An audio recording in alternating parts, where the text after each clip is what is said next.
নতুন নতুন ৰেচিপিলৈ আপোনালোকক স্বাগতম জনাইছোঁ। আজি মই ম'ম' বনাইছোঁ। এইটো ভিডিঅ'টো আপোনালোকলৈও পঠালোঁ, ভাবিলোঁ আপোনালোকেও চাব।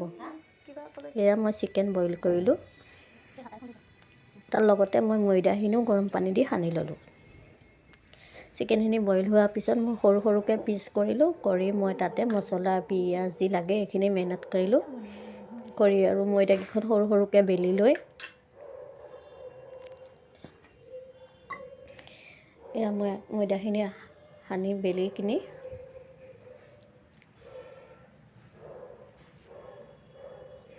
এনেকৈ সাজি সাজি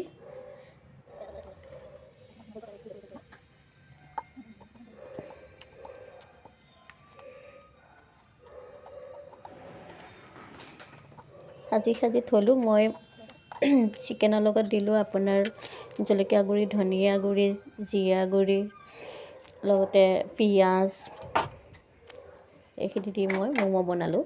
এয়া মোৰ ম'ম' হৈ গ'ল অলৰেডি। মই এতিয়া গৰম বনাব খুজিছোঁ। এয়া ম'ম' ষ্টেণ্ডত লগাই দিলোঁ, আৰু লগতে মই চুপখিনিও বনাম। এয়া মই এতিয়া ষ্টেণ্ডত দি গেছত দি দিছোঁ। আধা ঘণ্টামানৰ কাৰণে এয়া ঢাকি দিলোঁ, আৰু লগতে মই চাটনিটো বনাম। এয়া মই প্ৰথমতে বাদামখিনি অলপমান ফ্ৰাই কৰি ল'লোঁ।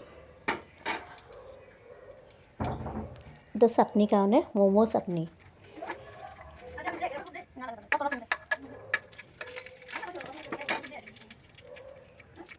এয়া লগতে মই বিলাহী, জলকীয়া আৰু নহৰু তাতে মই অলপমান ভাজি লৈছোঁ।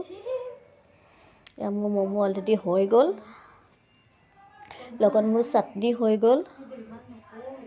এতিয়া মই চুপখিনি মেইনটেইন কৰিম। এইবাৰ চুপখিনিত চিকেন দিয়াই আছিলে, তাতে মই অলপমান গাজৰ কাটি দিলোঁ, ধনিয়া পাত কাটি দিলোঁ, আদা নহৰু দিলোঁ, জালুক দিলোঁ। মোৰ চুপ হৈ গ'ল।